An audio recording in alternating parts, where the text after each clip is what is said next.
Okay. Then we shall start. Welcome, everyone. Thank you for joining us today. I am Clara Led. I am the marketing manager at Knox Media Hub, and I am your moderator today.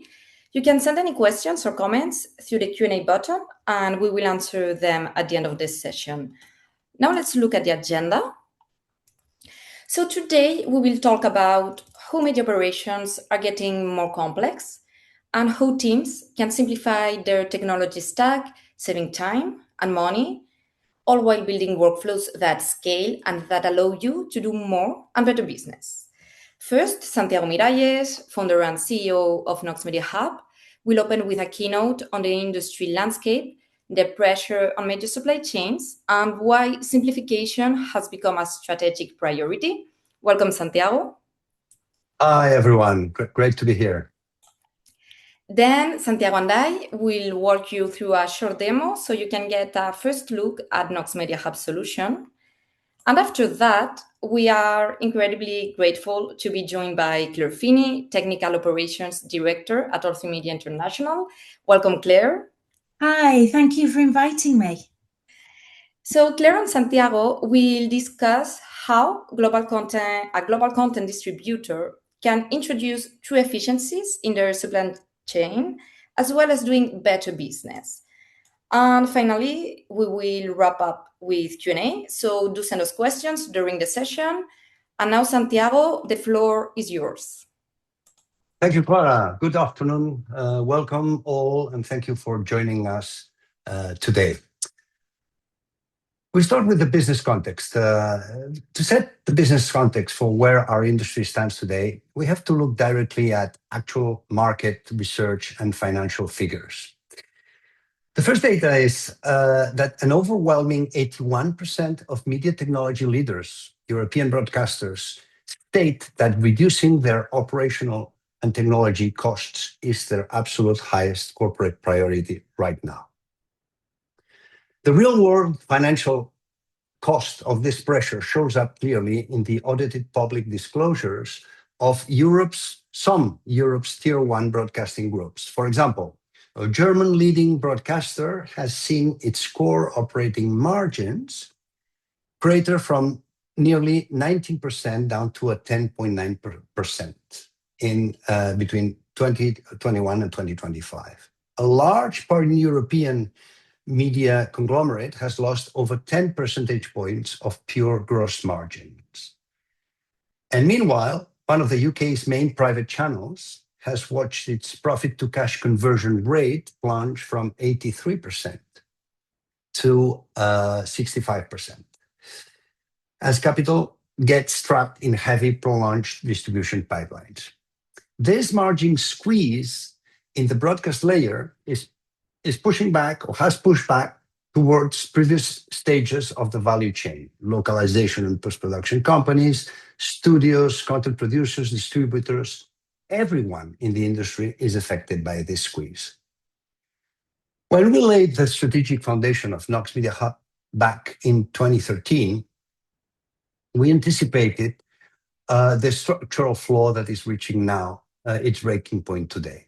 In our opinion, the underlying disease is the following. First, high capex investments in technology architectures that quickly become obsolete and cannot easily scale. Second, inefficient operations that were never truly addressed as other industries had done, as we will see. Third, a skyrocketing complexity due to the need to be present and performant on multiple and very different platforms all at a time. This is a direct response to a permanent macro shift in consumer attention and advertising dollars towards those digital platforms. Here you have the chart of the outcome related to 2024.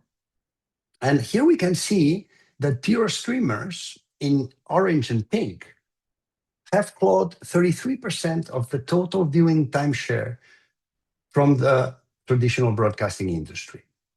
Of course, this also means that a significant shift in advertising revenues and consumers' pocket share.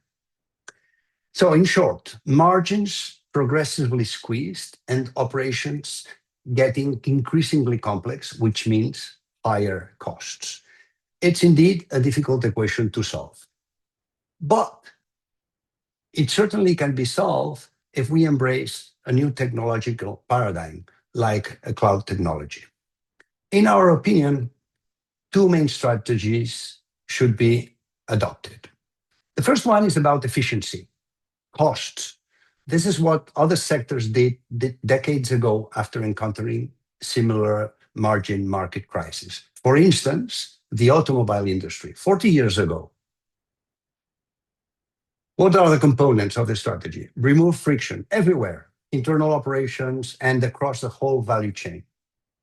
This means automation at full scale. Most operations can be automated. Even when human intervention is necessary, it can also be automated and leave space for an input by a human operator.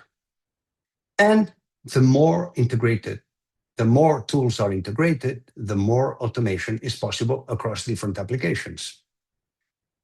SI today means software integration rather than systems integration. The digital world is run by software, and the highest value vendors can provide to their clients vendors can provide to their clients is a wide range of applications that seamlessly work with one another to fulfill end-to-end workflows. If this previous strategy was about reducing costs, this one is about embracing innovation in such a way that new digital businesses can easily and swiftly be launched. The first mandatory step is to be in control of your own assets and data. All assets of any kind, from master files to independent audio tracks, still pictures, music cue sheets, whatever. Everything must be digitized and at your fingertips, ready to be put to work on any monetization channel.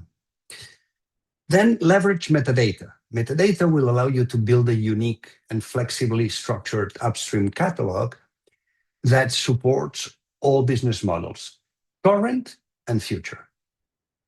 On top of a highly digitized and structured catalog, enabled by integrated media operation tools, new business models can be created, tested, rejected, pivoted, so that ultimately the best may succeed.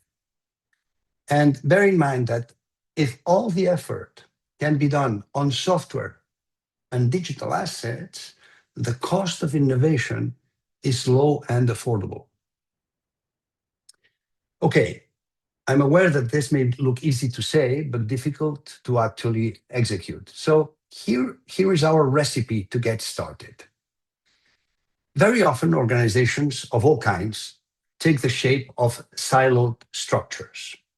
The same is true for media companies, and I would say that particularly true for media companies. Each silo operates in its own way, with its own assets, tools, methods, and teams. This is natural. It's the result of how businesses have evolved and grown over decades. In our industry, these silos can be linear channels, OTT operations that came later, branches, regional structures, even multiple independent companies that belong to a parent group. These structures are extremely inefficient because they replicate resources that otherwise could be shared. People, tools, premises, infrastructure, licenses, you name it. More costs than necessary.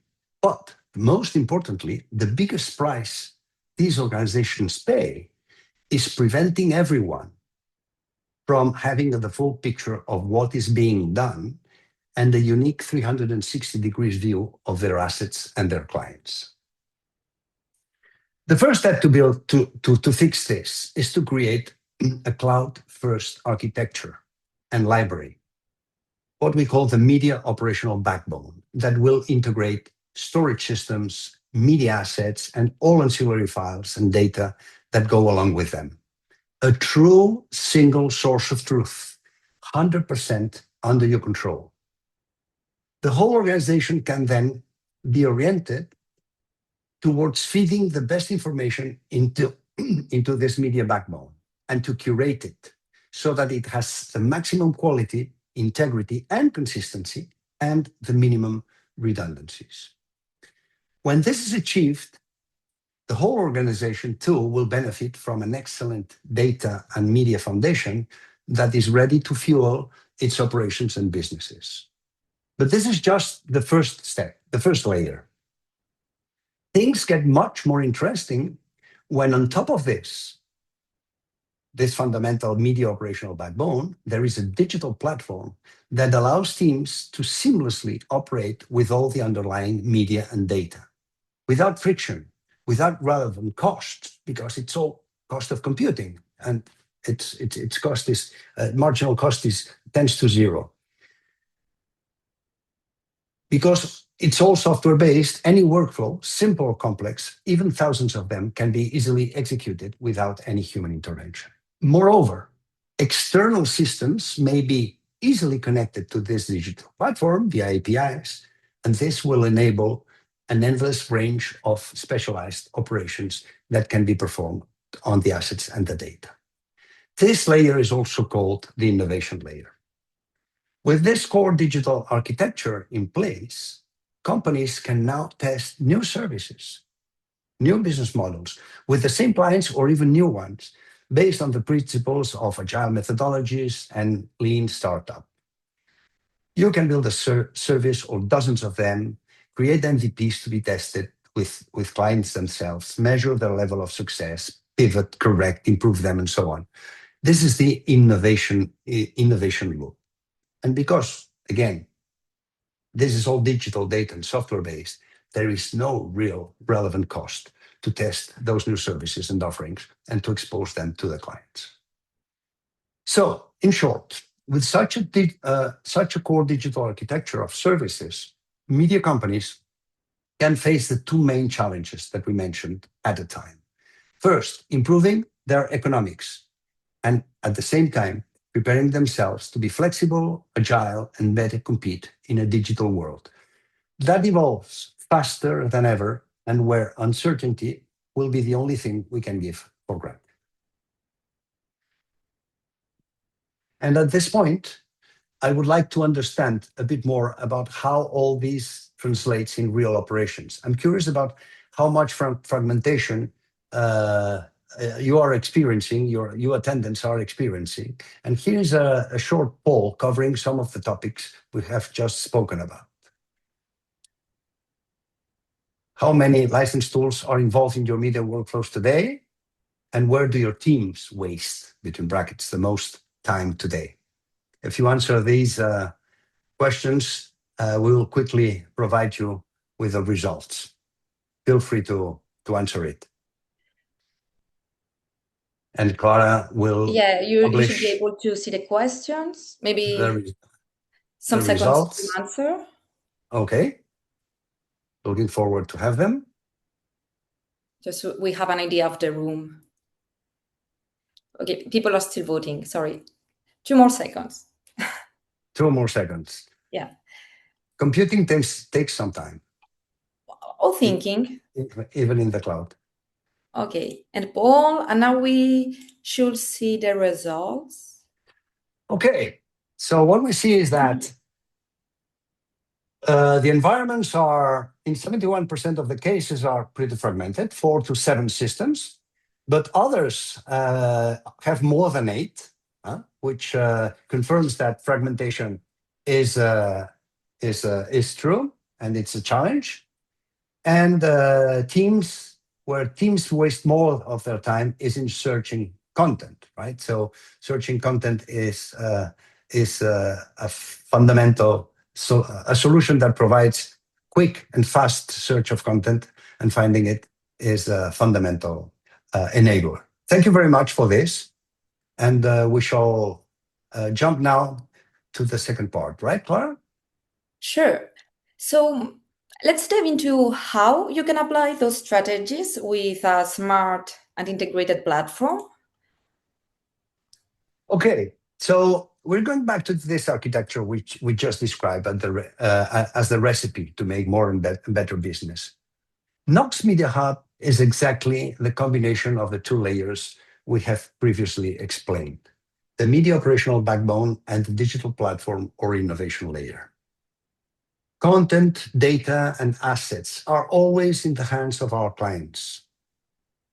Knox provides the infrastructure and the software layers to make possible that single source of truth and to seamlessly run all the operations and automate them.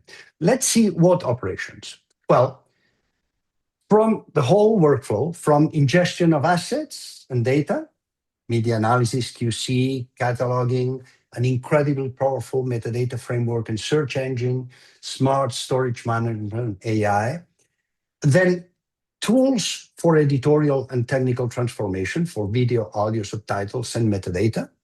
And finally, a wealth of tools to share and deliver content, showcase it, enable self-service to end clients, screen, preview it, and even feed business-to-business commercial websites of our own clients or social networks. This is the what operations, and the how is that digital platform, thanks to literally hundreds of features, both native, developed by Knox, but also from third parties, smartly integrated to provide an unlimited number of workflows that can be easily built by our clients, operators, very simply, in a no-code way to support all their operations. Now let's have a closer look at the Knox Media Hub platform with a general demo of its main features. We are now logged in Knox Media Hub. The platform has a wide range of features. We won't have time to cover them all. This is just a quick exploration tour. As you can see, I'm accessing from a browser tab. Knox is modular, supporting multiple use cases. Each team may use a different set of modules. However, the key is that everything works together. Each component is connected to the same source of truth for assets, metadata, and related materials. First of all, we have the library with powerful media asset management capabilities. This is the first icon here on the left.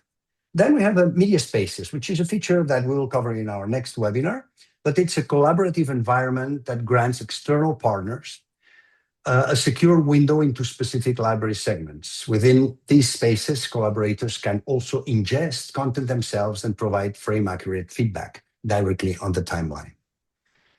The third application is portals. It's a self-service tool for end clients and internal teams. We will see portals. And finally, packages is the sharing tool to send any file, any size with custom permissions anywhere. We will also cover this in the next section.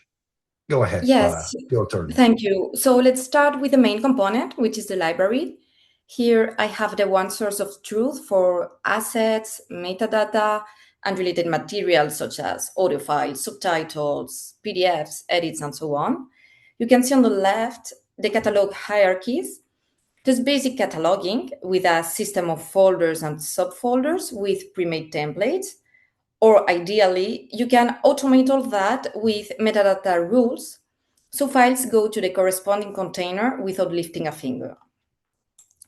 Catalog structure and hierarchy are completely customizable to adapt any team and any business model. And as with catalog structures, metadata structure is also fully customizable.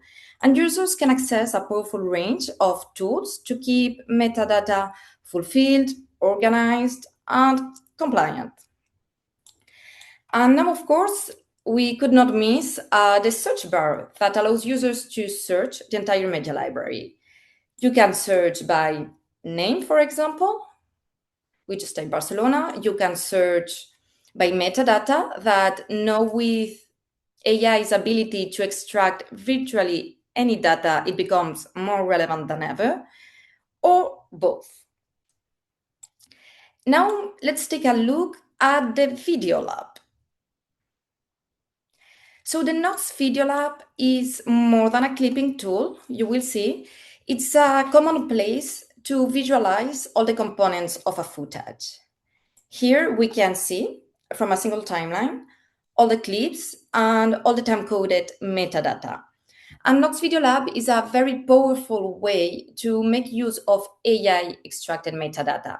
such as object recognition, face detection, and so on. And since you can work directly from your library, it becomes very easy to leverage all this data and all those clips from a common place. And now let's jump to some other key components of the library.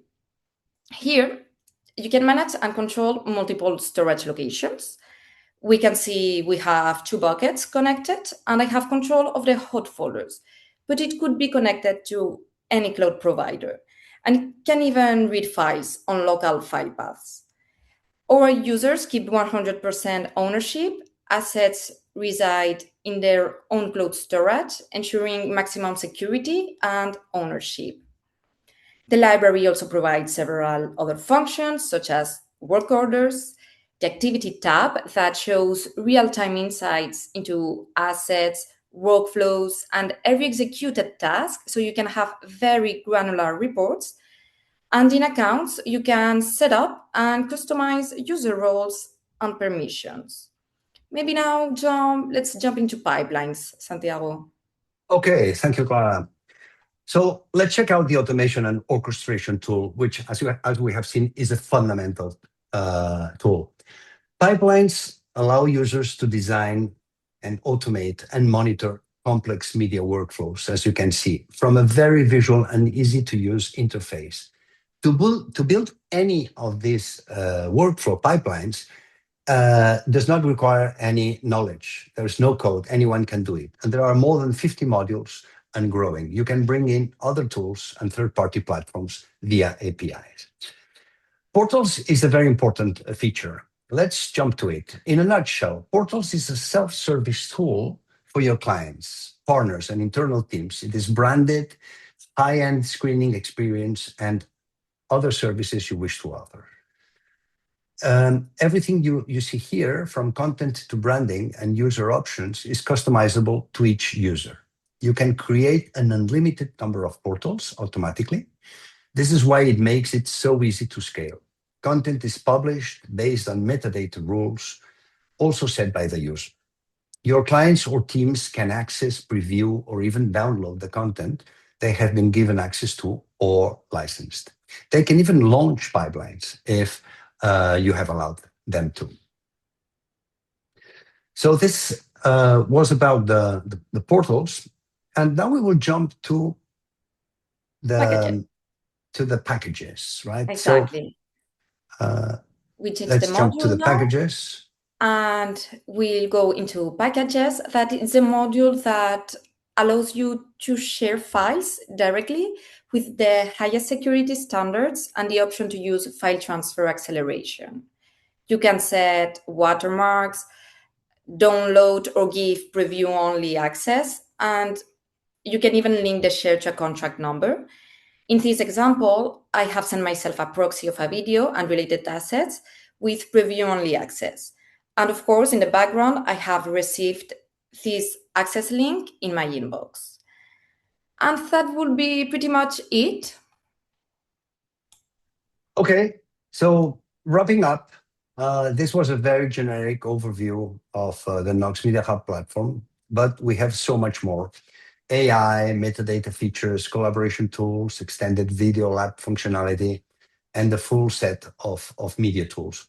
We just wanted to give you a quick taster. At the end of the session, we'll share links so that you can get in touch with us for a full and more detailed demo whenever you want.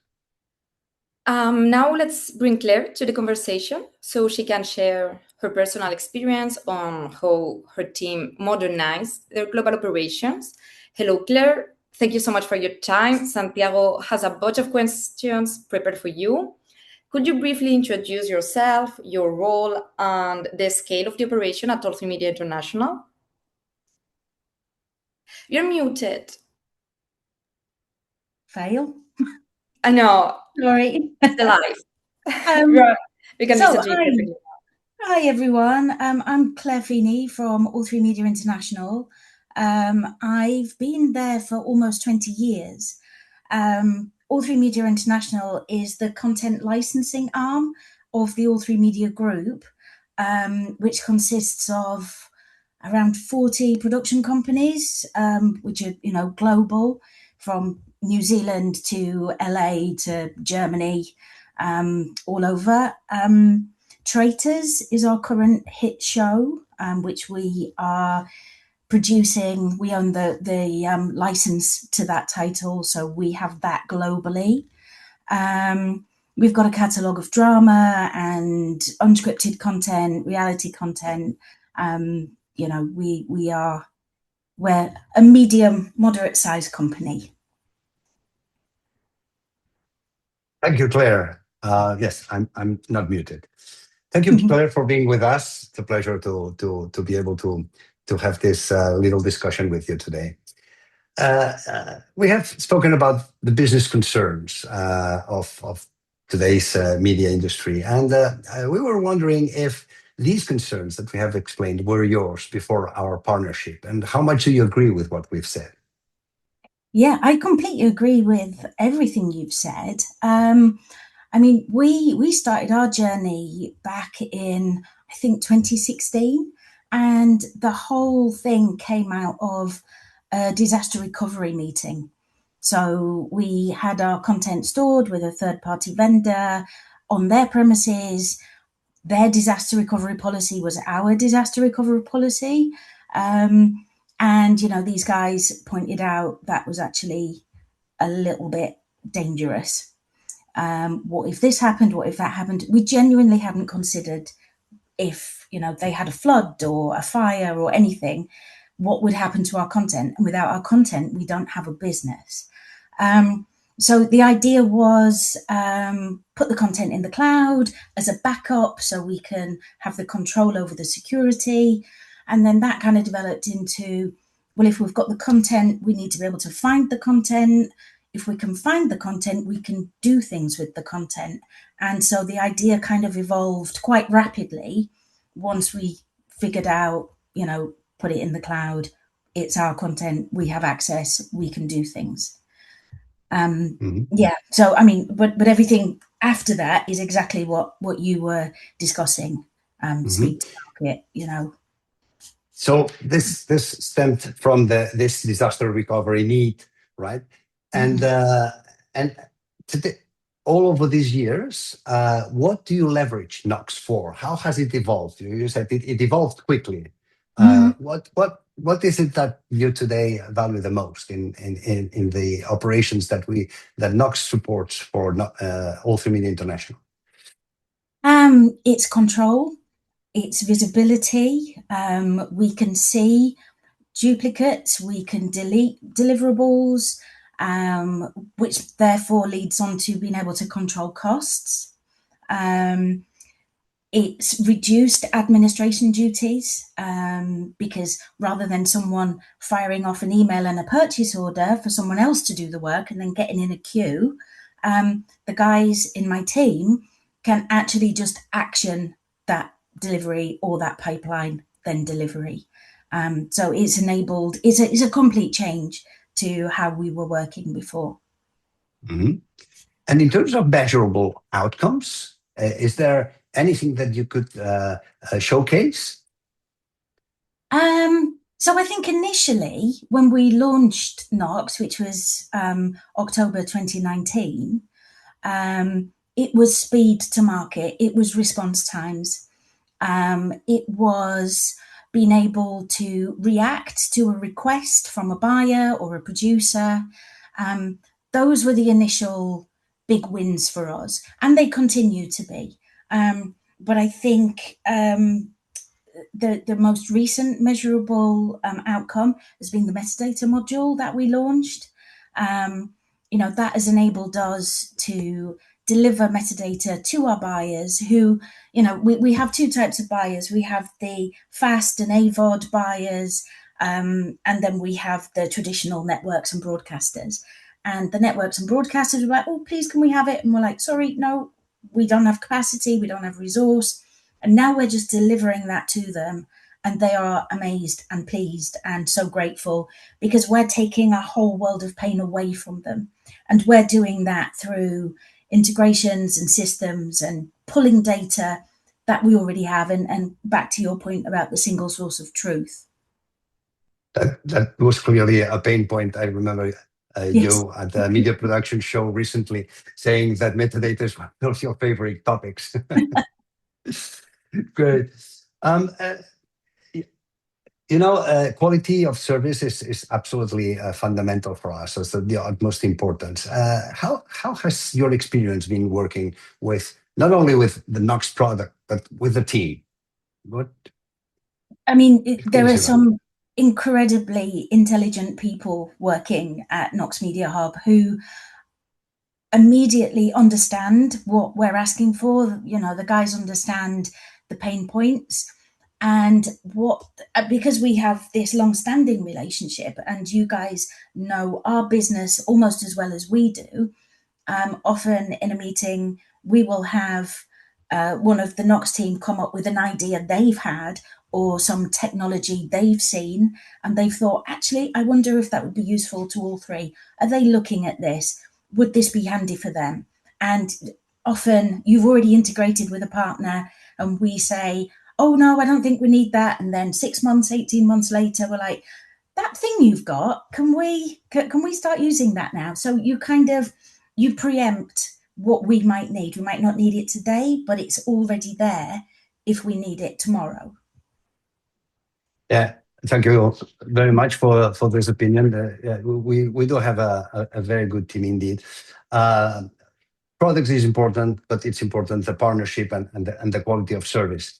And another important parameter is how happy is your team? How have their lives changed at work with this new system that you started to work with in 2019? It's a complete change to what we were doing previous to onboarding Knox. It was very admin heavy.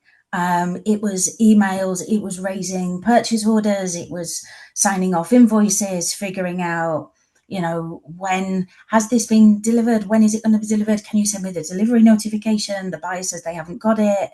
It was, and the busier we got, the more deals we got, the more people we were having to hire to chase a third-party facility for updates, which was just boring, and it was difficult to recruit for a position like that because nobody really wants to do it.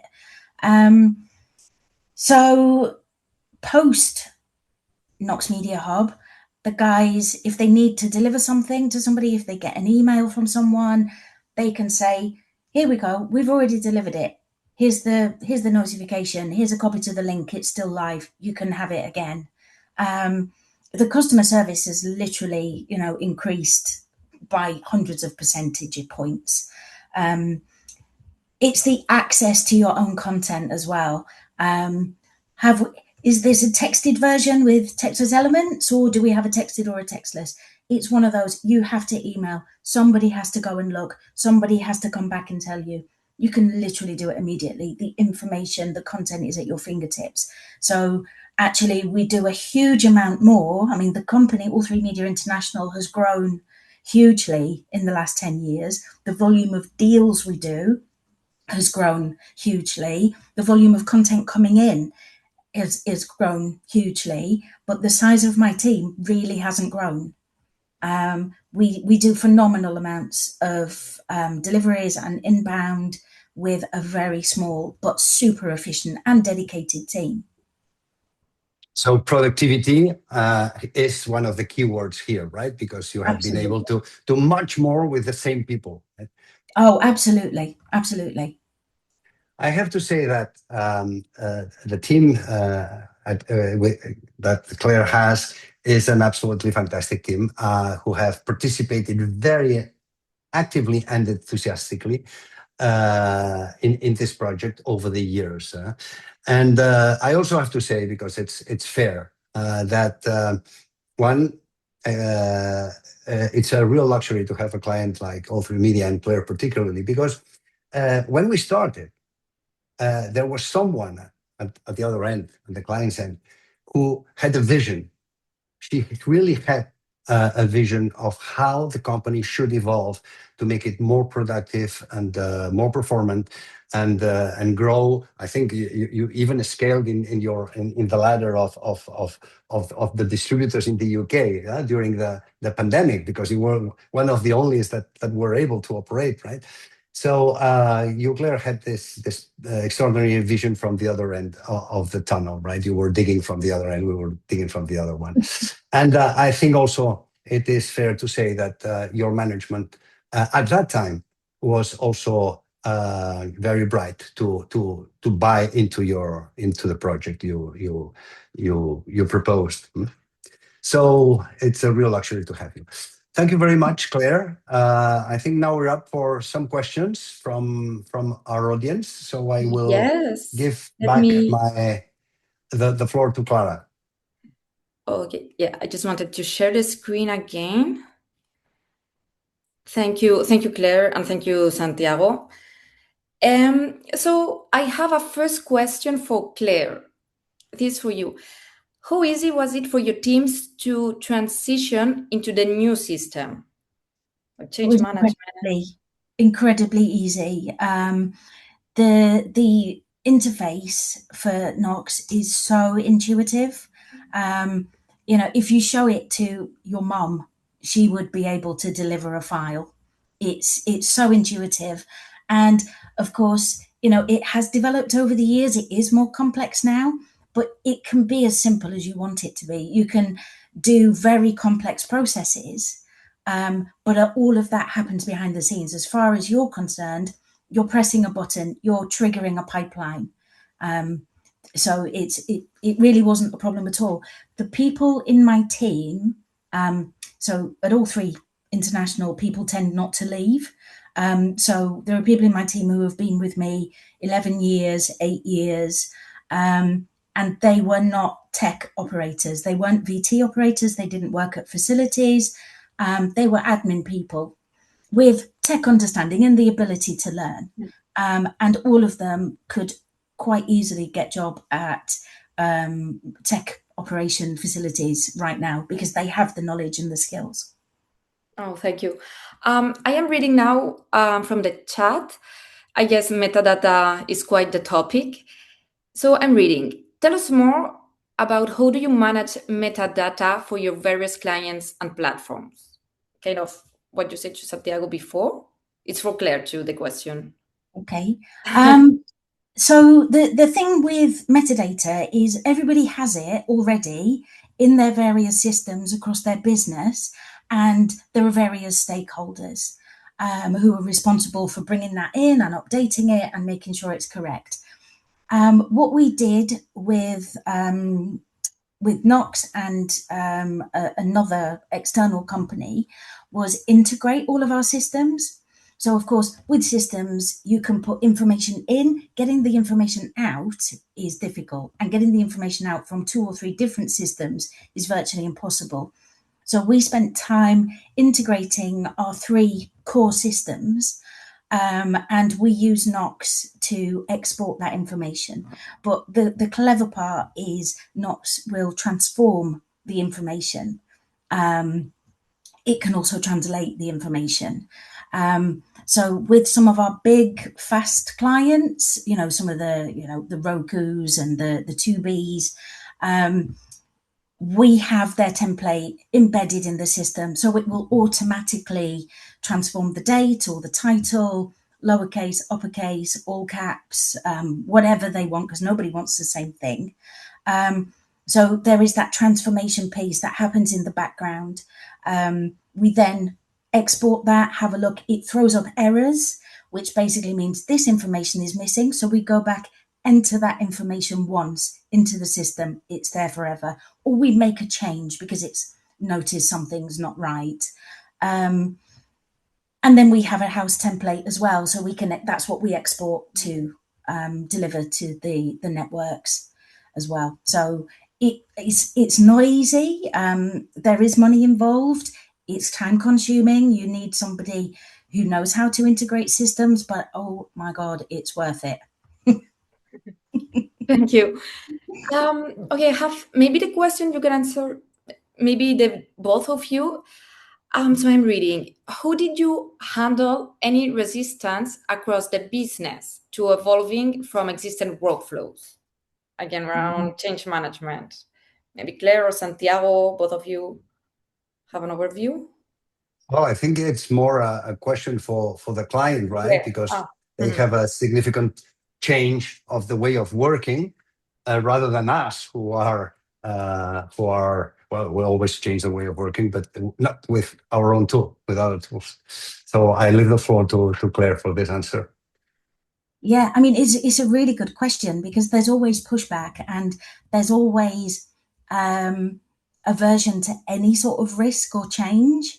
And certainly back when we were looking at doing this, cloud technology, certainly for content distribution, was a relatively new thing. Asset managements that did things were relatively new. I mean, we did struggle to find somebody on our scale. There were some very big vendors and did very heavy lifting, and we didn't need all of that. And then there were other vendors that were specific to marketing materials. So trying to find somebody at that point was difficult. So we did encounter quite a lot of pushback because it all sounded very risky. But then when we looked at how the business was going to grow and the projections that the people who owned us had put on us about turnover and growth, and then you put those projections on your operational costs, we were soon not going to be able to do a lot of deals, because the operational costs and the storage of the content by a third-party vendor was going to outweigh any money that we were going to make. So there was two ways of looking at it. Yes, it's a risk. You're moving everything into the cloud. What even is the cloud? Who are these people in Barcelona? Who else is doing this? At that point, not many distribution companies were doing this. So it was difficult.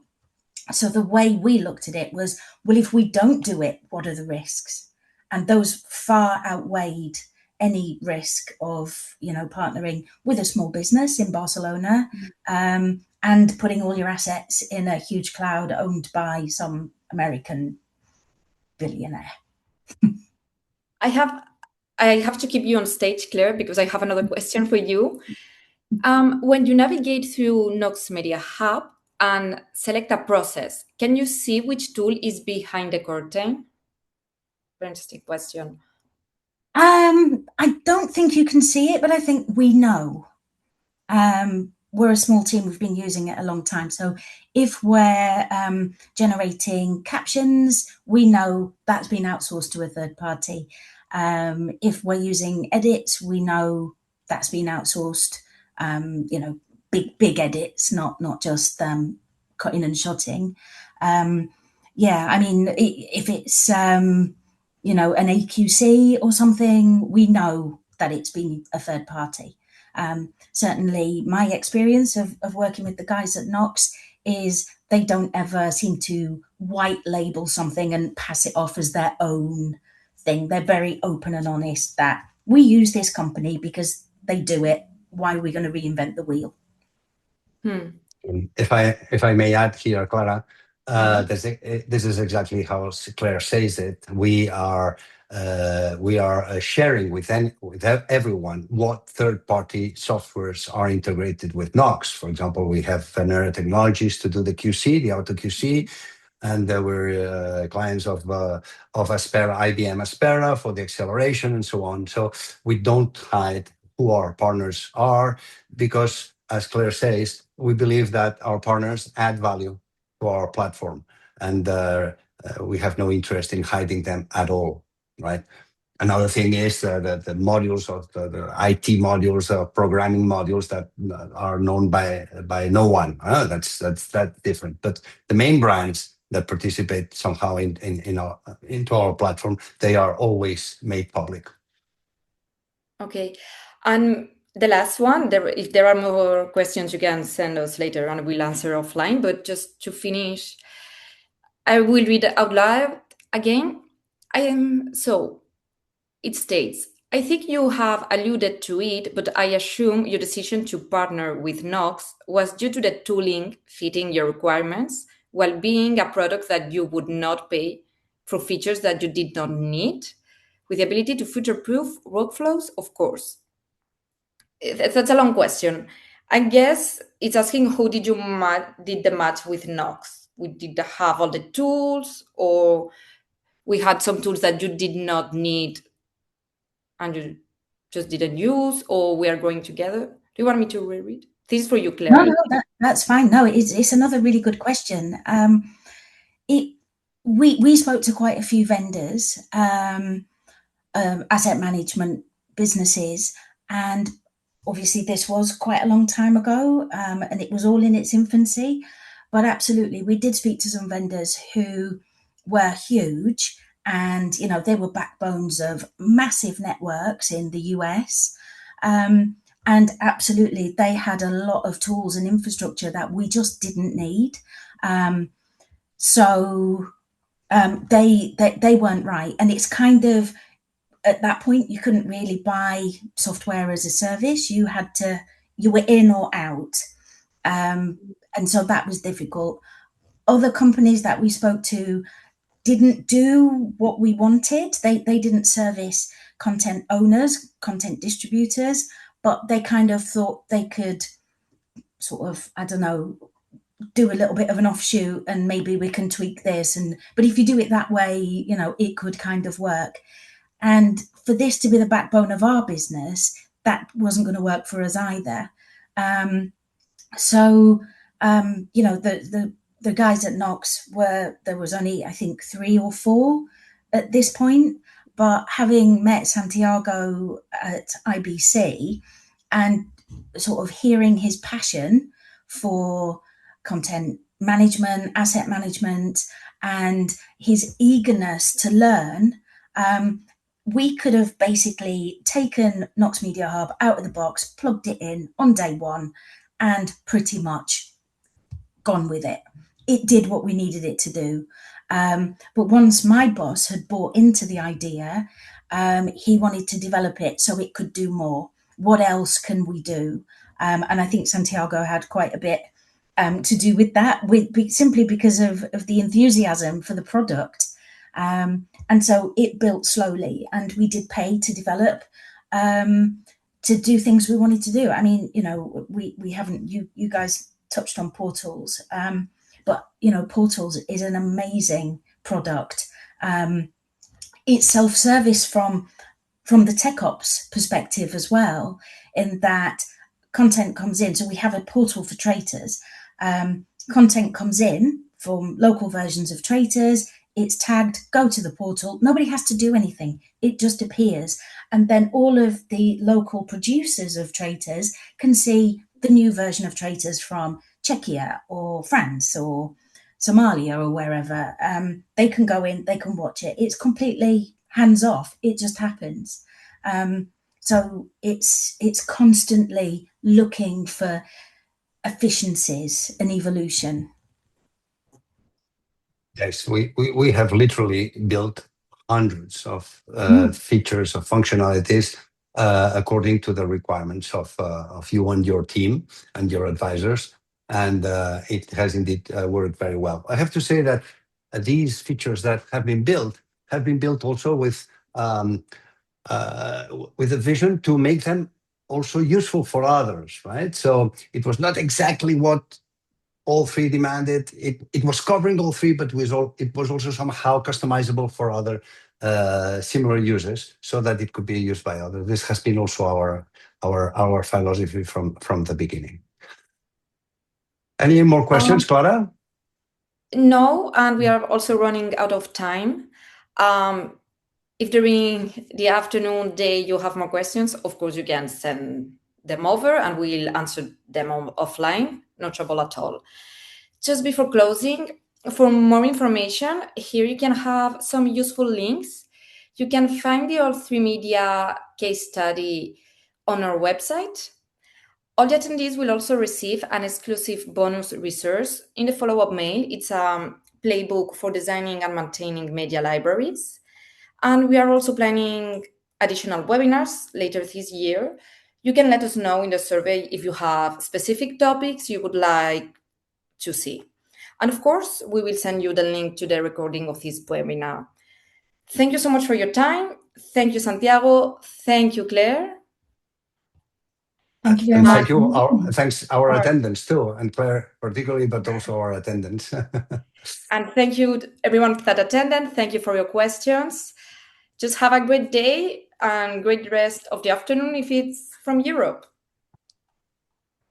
Thank you very much. Bye-bye. Have a great day. Bye-bye.